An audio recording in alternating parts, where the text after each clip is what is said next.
আপনি কি কখনো ভেবেছেন, আপনি প্রতিদিন যে সিদ্ধান্তগুলো নিচ্ছেন, সেগুলো কি সত্যিই আপনার নিজের চিন্তার ফল?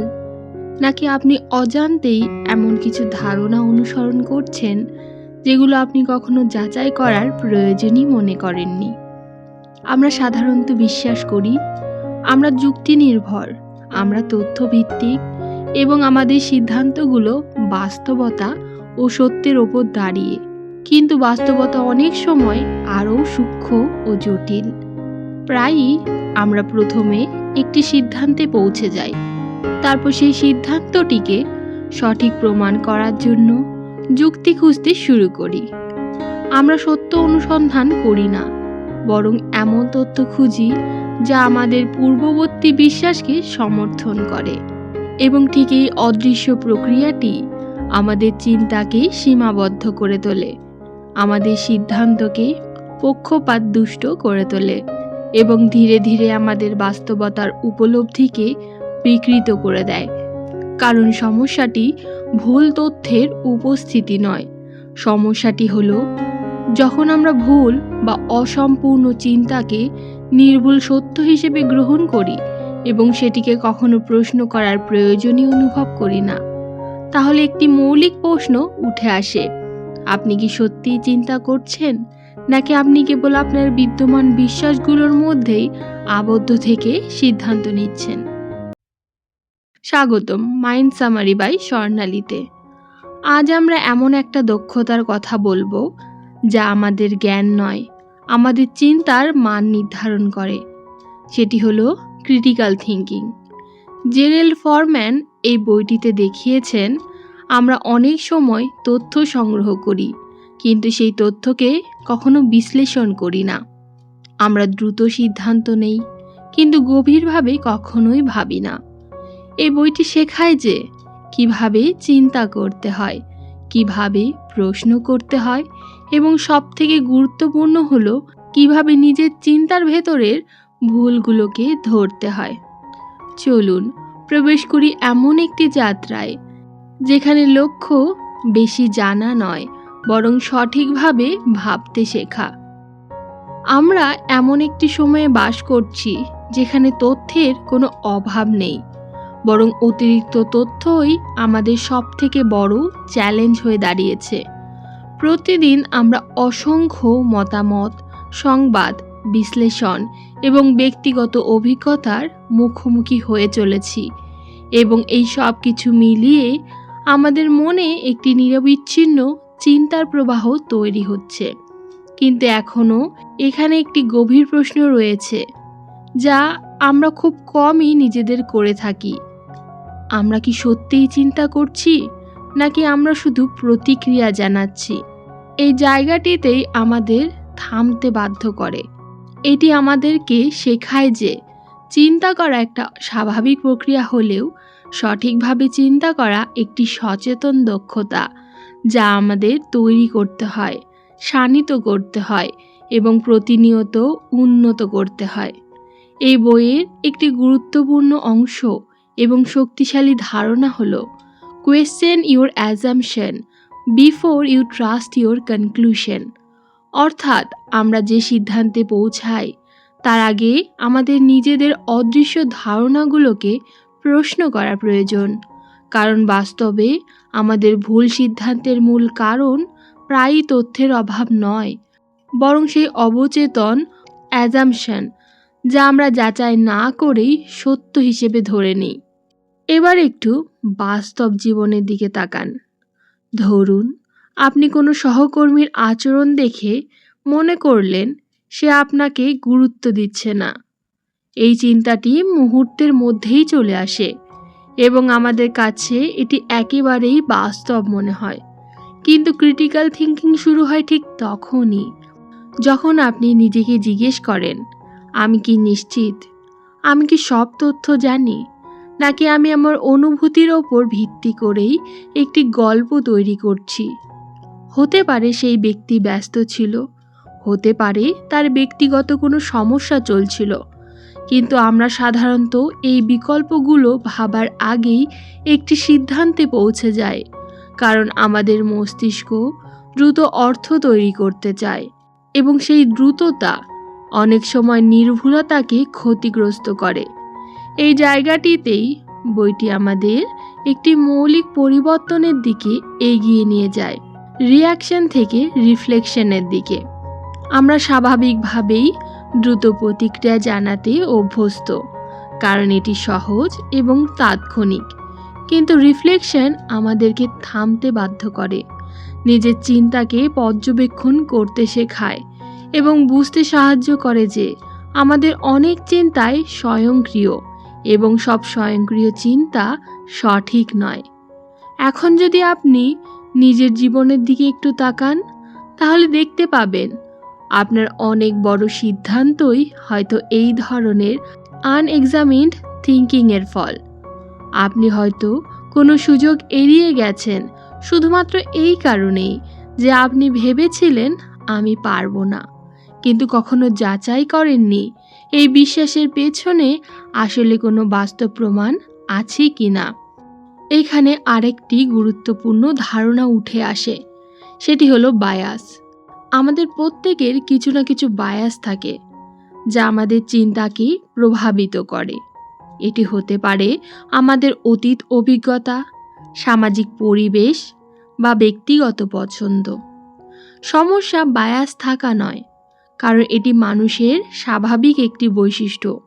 সমস্যাটি হলো যখন আমরা এই বায়াসকে চিনতে পারি না। যেমন ধরুন, যখন আপনি কোনো খবর পড়েন, আপনি স্বাভাবিকভাবেই সেই তথ্যকে বেশি গুরুত্ব দেন যা আপনার আগের বিশ্বাসকে সমর্থন করে। এইটাই কনফার্মেশন বায়াস।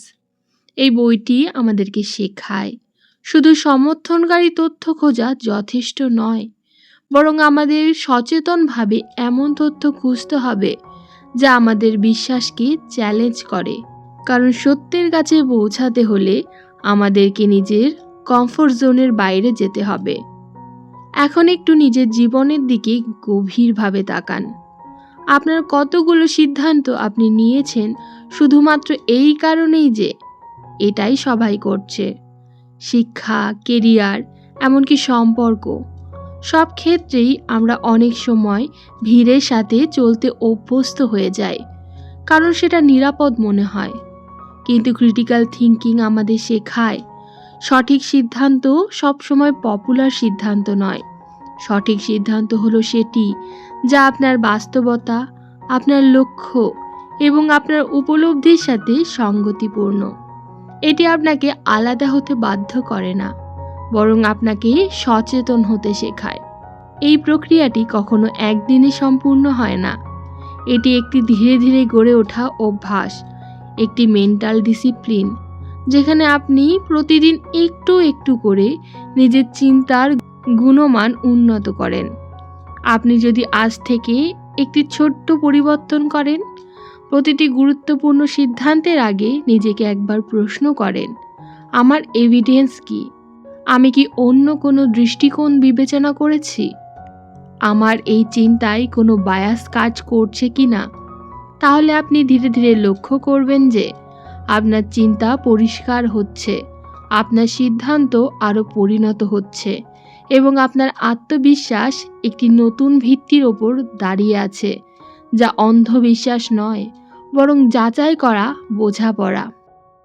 আমরা অনেক সময় মনে করি আমরা ভুল করি কারণ আমরা যথেষ্ট জানি না, কিন্তু বাস্তবতা আরও সূক্ষ্ম। আমরা প্রায়ই ভুল করি কারণ আমরা ভুলভাবে চিন্তা করি। তথ্যের অভাব আমাদের সবথেকে বড় সমস্যা নয়, সমস্যাটি হলো সেই তথ্যকে আমরা কিভাবে ব্যাখ্যা করি। আর এখানেই ক্রিটিক্যাল থিঙ্কিং আমাদের আরও একটি গভীর স্তরে নিয়ে যায়, যেখানে শুধু প্রশ্ন করা যথেষ্ট নয়, বরং বুঝতে হয় আমাদের চিন্তার ভেতরের ভুলগুলো কোথায় লুকিয়ে রয়েছে। এই বইয়ের একটি গুরুত্বপূর্ণ অংশ হলো লজিক্যাল ফ্যালেসিস, অর্থাৎ এমন রিজনিং এরর্স যা আমাদের চিন্তাকে অজান্তে ভুল পথে নিয়ে যায়। এগুলো এতটাই সাটেল যে আমরা কখনো বুঝতেই পারি না আমরা ভুল করছি। যেমন ধরুন, আপনি একটি খারাপ অভিজ্ঞতার পর সিদ্ধান্ত গ্রহণ করলেন, এই ধরনের মানুষ সবসময় এমনই হয়। এটি একটি ক্লাসিক হ্যাস্টি জেনারেলাইজেশন। একটি সীমিত অভিজ্ঞতা থেকে আপনি একটি বড় সত্যি তৈরি করে ফেললেন। আবার ধরুন আপনি বললেন, আমার নার্ভাস লাগছে, তাই হয়তো আমি এটি করতে পারবো না। এটি হলো ইমোশনাল রিজনিং, যেখানে আপনি অনুভূতিকে সত্য হিসেবে ধরে নিচ্ছেন। বাস্তবে ফিলিং এবং ফ্যাক্ট এক জিনিস নয়, কিন্তু আমাদের মাইন্ড প্রায়ই এই দুটোকে গুলিয়ে ফেলে। এখন একটু নিজের জীবনের দিকে তাকান। আপনি কি কখনো কোনো সিদ্ধান্ত নিয়েছেন যেটা শুধুমাত্র এই কারণেই যে আপনার মনে হয়েছিল এটা ঠিক? অথবা আপনি কি কখনো কোনো মানুষ বা পরিস্থিতিকে জাজ করেছেন একটি মাত্র অভিজ্ঞতার ভিত্তিতে? যদি উত্তর হ্যাঁ হয়, তাহলে বুঝতে হবে আপনি একা নন। আমরা সবাই এই মেন্টাল শর্টকাটস ব্যবহার করি, কারণ এগুলো সহজ, কিন্তু সহজ সবসময় সঠিক নয়। এই জায়গাটিতেই বইটি আমাদের একটি শক্তিশালী অ্যাওয়ারনেস দেয়। Not every thought deserves your trust. অর্থাৎ আপনার মনে যে প্রতিটি চিন্তা আসে সেটি সত্যি নয়, সেটি শুধু একটি সম্ভাবনা যাকে যাচাই করা প্রয়োজন। এখন প্রশ্ন হলো, আমরা কিভাবে যাচাই করব? কিভাবে বুঝব কোনটা সঠিক আর কোনটা নয়? এখানেই আসে স্ট্রাকচার্ড থিঙ্কিং। আমরা সাধারণত চিন্তা করি এলোমেলোভাবে, একটি ভাবনা থেকে আরেকটিতে, কোনো পরিষ্কার কাঠামো ছাড়াই। কিন্তু এফেক্টিভ থিঙ্কিংয়ের জন্য একটি স্ট্রাকচার প্রয়োজন। এই বইটি একটি সিম্পল কিন্তু পাওয়ারফুল অ্যাপ্রোচ শেখায়। প্রথমে প্রবলেম ডিফাইন করুন। আপনি আসলে কী নিয়ে ভাবছেন?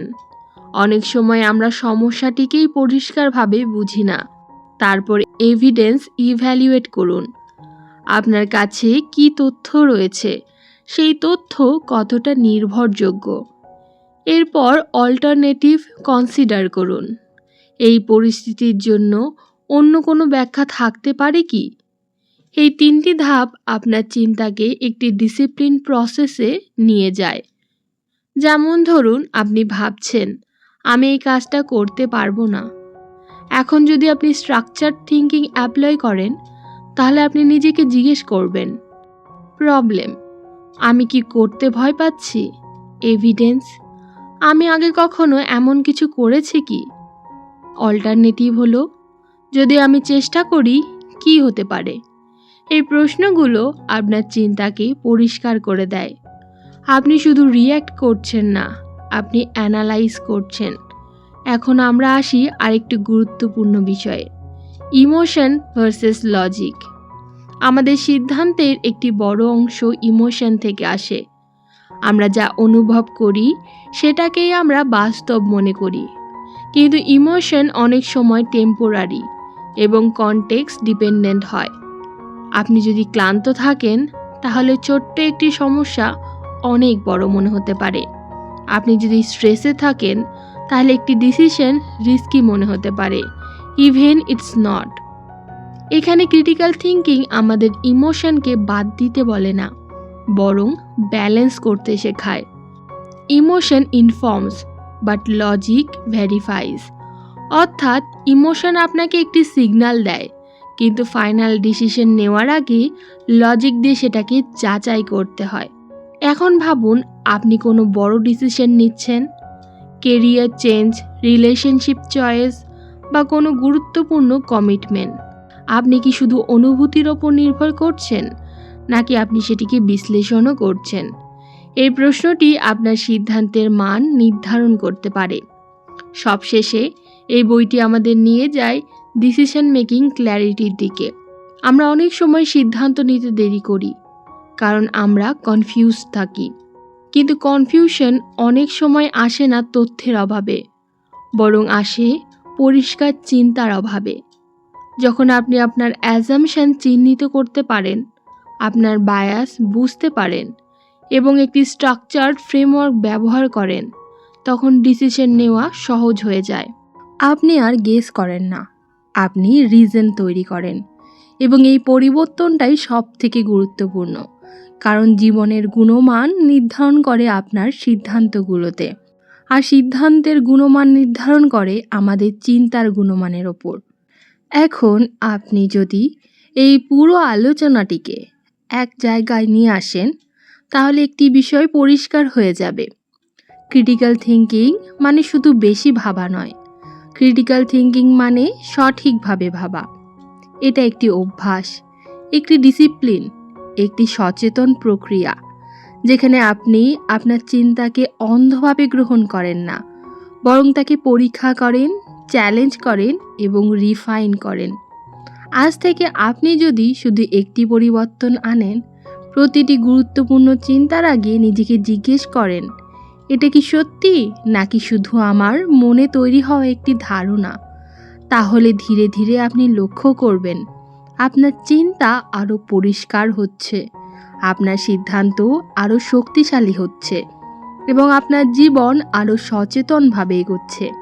কারণ শেষ পর্যন্ত আপনি যা ভাবেন সেটাই আপনার বাস্তবতা তৈরি করে, কিন্তু আপনি কিভাবে ভাবেন সেটাই নির্ধারণ করে আপনার সেই বাস্তবতা কতটা সঠিক। শেষ পর্যন্ত একটি বিষয় পরিষ্কার, আমরা যা ভাবি সেটাই আমাদের সিদ্ধান্তকে তৈরি করে, আর সেই সিদ্ধান্তই আমাদের জীবনকে আরও গড়ে তোলে। ক্রিটিক্যাল থিঙ্কিং আমাদের শেখায় সব চিন্তা সত্য নয়। অনেক সময় আমাদের অ্যাজাম্পশন, বায়াস এবং ইমোশন আমাদেরকে ভুল পথে নিয়ে যায় যদি আমরা সেগুলোকে প্রশ্ন না করি। যখন আমরা থামতে শিখি, নিজের চিন্তাকে যাচাই করি এবং স্ট্রাকচার্ডভাবে ভাবি, তখন আমরা আর শুধু রিয়্যাক্ট করি না, আমরা সচেতনভাবে সিদ্ধান্ত নিতে শুরু করি। শেষ পর্যন্ত ক্রিটিক্যাল থিঙ্কিং মানে বেশি জানা নয়, ক্রিটিক্যাল থিঙ্কিং মানে সঠিকভাবে ভাবা। আর যখন আমরা সঠিকভাবে ভাবতে শিখি, তখন ধীরে ধীরে আমাদের পুরো জীবনই পরিষ্কার এবং শক্তিশালী হয়ে ওঠে। এই যাত্রার কোনো তাড়াহুড়ো নেই, কারণ এটি বাইরের কিছু অর্জনের নয়, এটি ভেতরে নিজেকে পরিষ্কারভাবে বোঝার একটি ধীর প্রক্রিয়া। প্রতিটি দিন, প্রতিটি চিন্তা, প্রতিটি সিদ্ধান্ত একটি নতুন সুযোগ দেয় নিজেকে আরও সচেতনভাবে গড়ে তোলার। আমি স্বর্ণালী, আপনি দেখছেন মাইন্ড সামারি বাই স্বর্ণালী। এমন আরও গভীর, শান্ত এবং জীবন উন্নয়নমূলক বইয়ের সারাংশ পেতে ভিডিওটি লাইক করুন, শেয়ার করুন এবং চ্যানেলটি সাবস্ক্রাইব